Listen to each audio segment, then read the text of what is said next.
Assalamualaikum warahmatullahi wabarakatuh.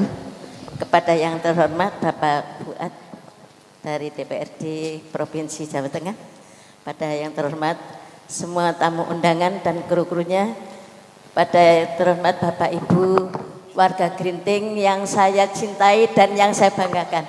Di sini kami akan membacakan secara singkat kuda lumping. Halo. Secara singkat kuda lumping Halo. juga disebut Lo. Jaran Kepang. Halo. Moni. Jaran Kepang adalah tarian tradisional Jawa menampilkan sekelompok prajurit yang tengah menunggang kuda. Tarian tradisional yang dimainkan oleh mereka-mereka itu tidak berpola, artinya tidak ada pakemnya. Oleh rakyat kebanyakan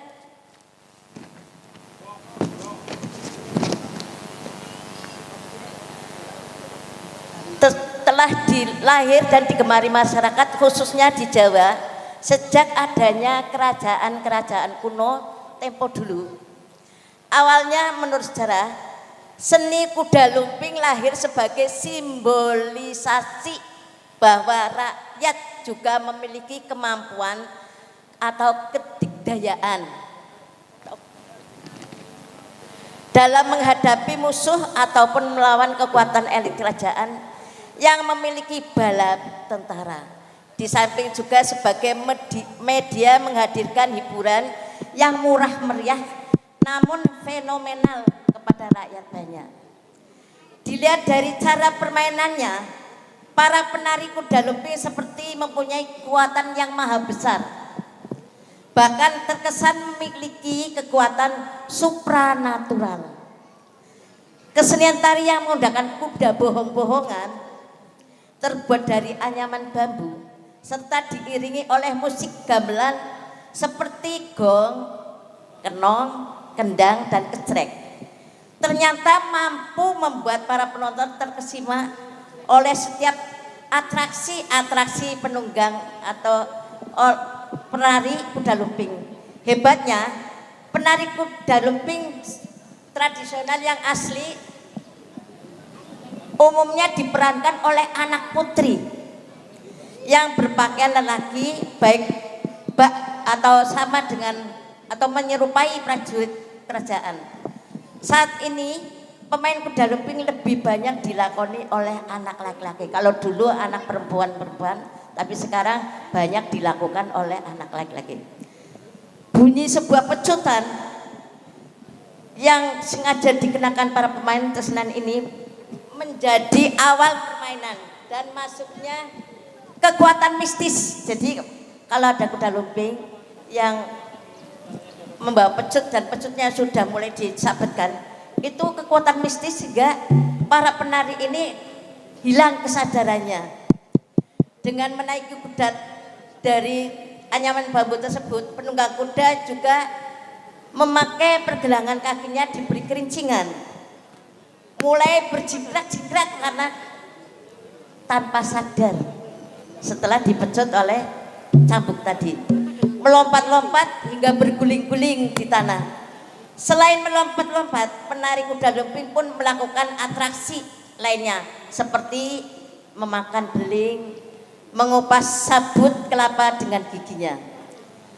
Pada permainan kuda lumping, makna lain yang terkandung adalah warna yang dipakai oleh pemain adalah dominan warna merah. Itu berarti menandakan keberanian, dan warna putih yang berarti kesucian.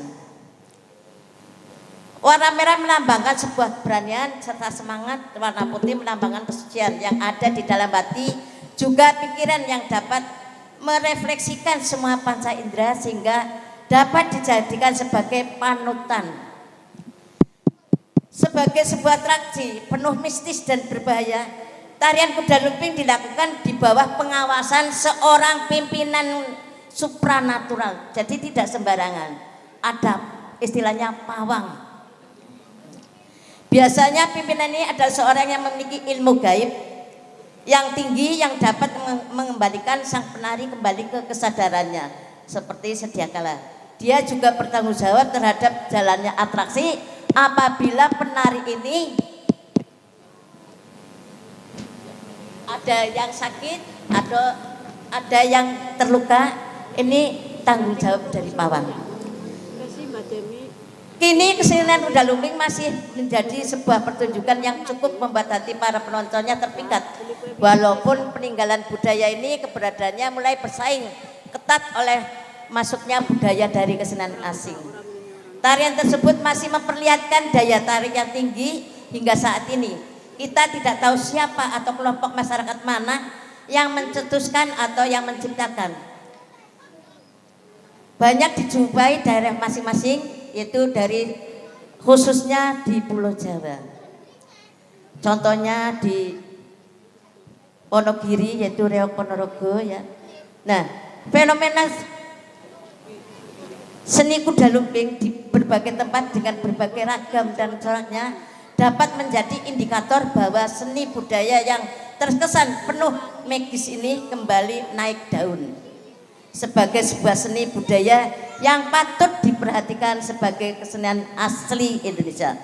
Satu hal yang harus kita waspadi, bahwa Indonesia masih terus dijajah hingga sekarang dengan masuknya kebudayaan asing yang mencoba menyingkirkan kebudayaan-kebudayaan lokal. Oleh karena itu, kita sebagai generasi muda, generasi penerus harus bangkit bersama untuk mengembalikan kembali kebudayaan yang sejak dulu ada dan jangan sampai punah ditelan zaman modern ini. Untuk itu kepada pemerintah dan masyarakat diharapkan agar secara terus-menerus menelurusi kembali kebudayaan apa yang hingga saat ini hampir tidak terdengar lagi. Untuk itu marilah kita kembangkan dan kita lestarikan kembali nilai-nilai kebudayaan Indonesia. Demikian secara singkat sejarah dari terjadi atau munculnya tari tradisional kuda lumping.